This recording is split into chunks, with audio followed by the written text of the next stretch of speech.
Hi and hello watch fans, and welcome back to the Real Time Show with me, your friendly neighbourhood watchmaker Rob Nuds, and our newest colleague on TRTS, Vuk Radic. We haven't got a nickname for you yet, mate. What are we going to call you? No idea. Just don't do Croatian Sensation. Croatian Sensation? No, please don't do that. Okay, so here we are with the Croatian Sensation, Vuk Radic. You walked right into that. We'll workshop it, don't worry, but for one day and one day only, you'll be the sensation. We have a sensation in our hands. And it's a watch. Surprise, surprise. It is by Mauron Musy. It is a new 41mm all titanium execution of their traditional no-ring case construction, which made waves, pun intended, when it came out over a decade ago now, for eschewing the gaskets normally used in traditional watchmaking. Vuk, you were the one that desperately wanted to come and see this brand, and I obviously put up no resistance because I've been a fan since day one. Tell me what it is you love about Mauron Musy. It's such a crazy story because this is the best presentation I've ever seen, and it happened last year at Geneva Watch Days. They have like a little wooden plank with all their parts on it, and they put the watch together in front of you, showing how it doesn't use gaskets and uses springs and tension to keep the watch watertight. And it's probably the best visual representation of a complex system I've ever seen. So I fell in love with that. And then when I fell in love with that, and then when I discovered the style of the watch, how well it fit my wrist, I knew it was watch for me. It's futuristic, it's different, it's a bit wild, it's a bit large. Yep. But I have large wrists, so I can pull it off.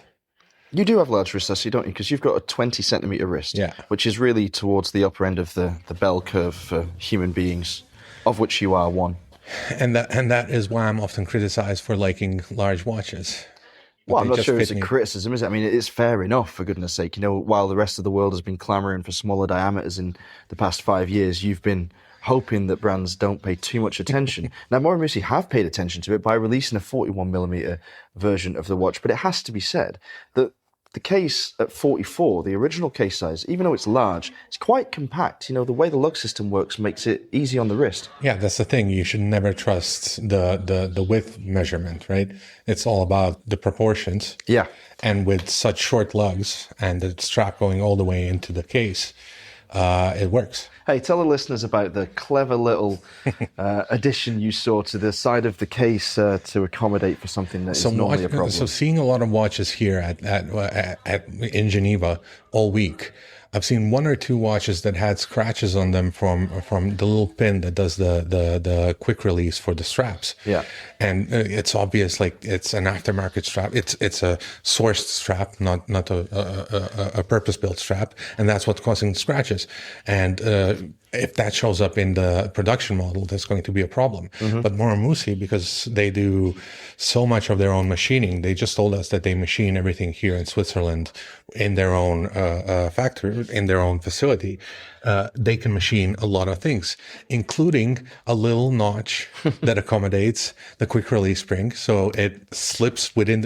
If you bend the straps all the way, it slips all the way into the case, and it doesn't scratch it. Such attention to detail is so cool. I mean, when you're working with no gaskets, you really need to be paying attention to every single thing, and they've shown that with that little addition, that little Easter egg for fans of precise engineering and extremely thorough thinking.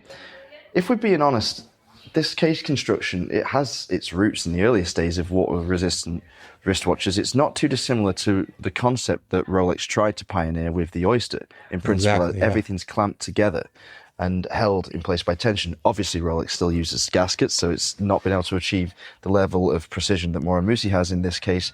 But as you mentioned, the assembly process is wild, not just because it's all tension and it's all dry and it's all like durable, but because it basically can just be pushed together by hand. No tools needed. And she did push it together by hand, but we didn't actually explain how it works, right?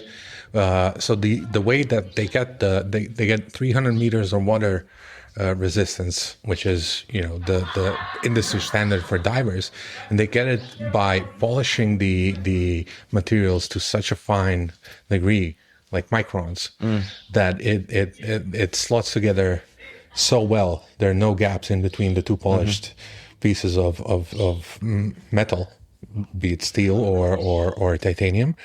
So there's no way for water to get in, and that's just an ingenious way to do it. It's an interesting thing when it comes to water resistance, isn't it? Because the most likely phase of submersion in which a watch will leak is the first 10 meters. Sure.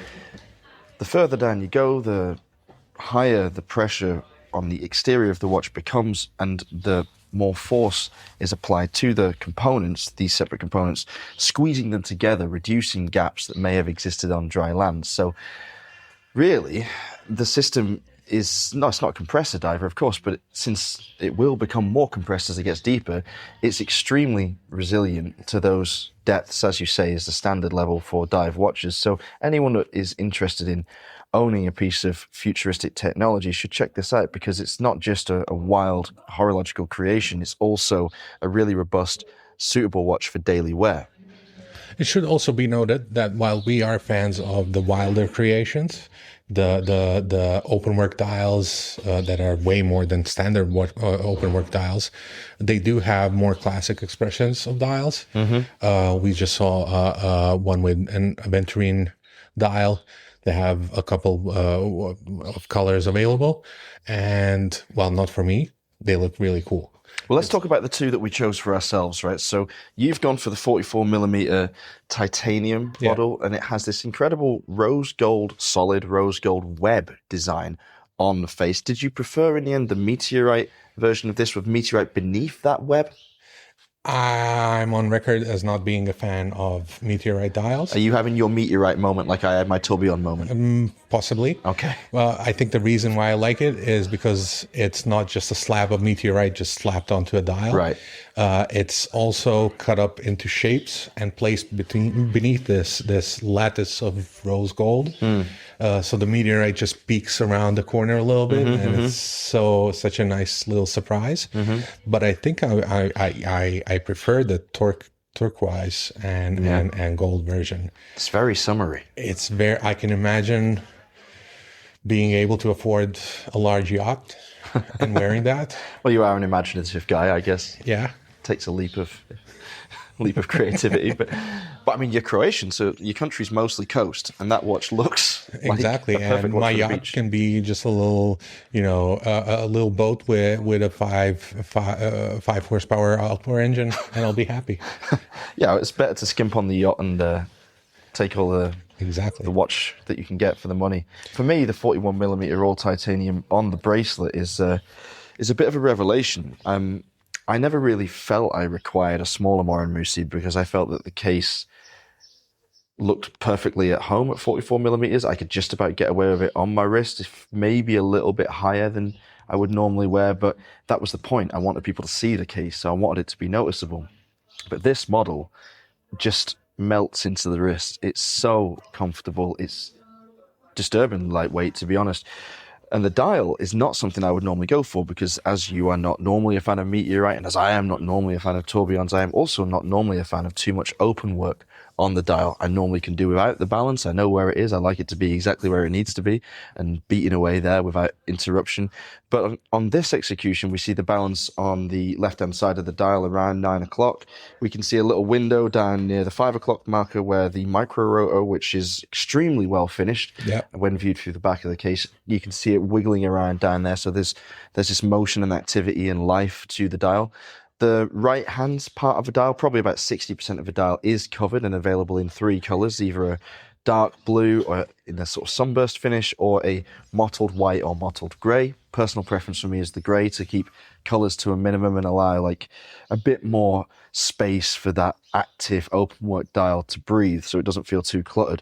It's gorgeous. My choice is 42,000 francs, is it, for the 41mm on a titanium? And yours comes in at 32. Yeah. So 10 lower. You don't have the metal bracelet. Yours is on rubber, right? But it's a beautiful rubber strap. When you talk about the design of the rubber strap a little bit.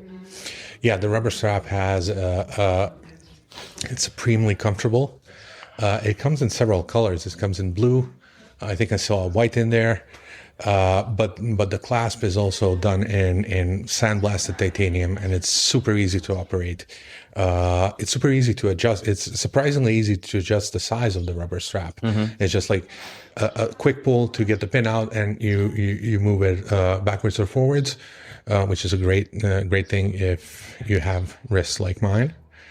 But yeah, a very rounded out package.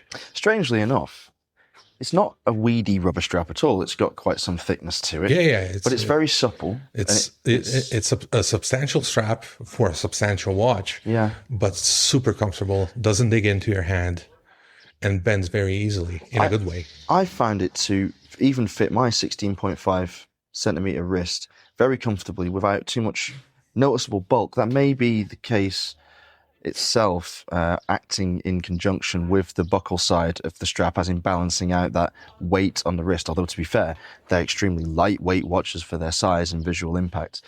And yeah, okay, 32,000 francs, 42,000 francs. We're not talking about the most accessible or easy to afford pieces, but you do get a lot for your money in terms of technological development and uniqueness.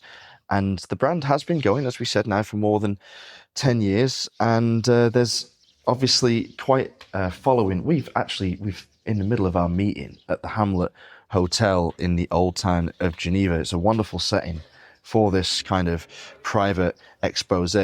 Since we've been here, and we arrived perhaps 35 minutes ago, 8 collectors have come in, sat down, played with the watches, had a glass of wine, and seemingly been very impressed by what they're seeing. So there is obviously a community that is engaged with this kind of product and wants to see more from Mauron Musy.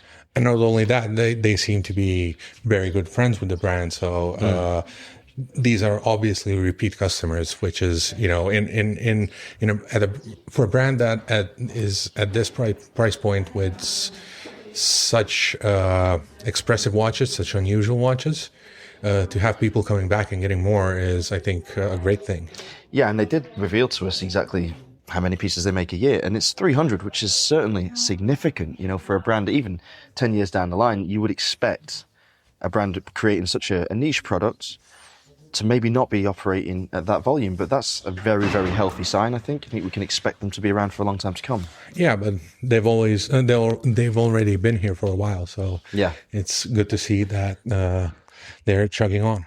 Funny story about the foundation of the brand. Christophe Musy did not intend to start a watch brand. And it's, that kind of beginning is not unheard of in this industry. We know for our good friend Giles Ellis from Schofield, of course, didn't really want to start a brand. He just wanted to make a watch for himself. Christophe, on the other hand, wanted to make some Christmas presents for his family and friends. He's an engineer by trade, and he decided that he could apply his engineering backgrounds to the problem of watchmaking, as he identified it, that despite these objects being effectively eternal and heirlooms that can be passed from generation to generation, every 4 or 5 years one should have the gaskets changed to ensure that they maintain their functionality. And he thought this was crazy. And so he stepped in to solve the problem. And unfortunately, he went so far down a rabbit hole, I think he forgot all about Christmas, or at least his family and friends haven't received watches yet. But what we have instead, and it is a gift to the industry, is Mauron Musy. Yeah, I hope he made up for that Christmas. He probably wasn't there. He was probably searching the banks of Lake Neuchâtel looking for a manufacturer, which is where he found Mauron himself, who had a workshop with extremely advanced tools and a great deal of savoir-faire, which was necessary for Christophe to bring his idea to life. And yeah, now we are here with a collection that has seen many different iterations of the same concept and really seems to be maturing into the next phase of its development. And we can't wait to follow the brand in the future. Until next time, stay safe and keep on ticking.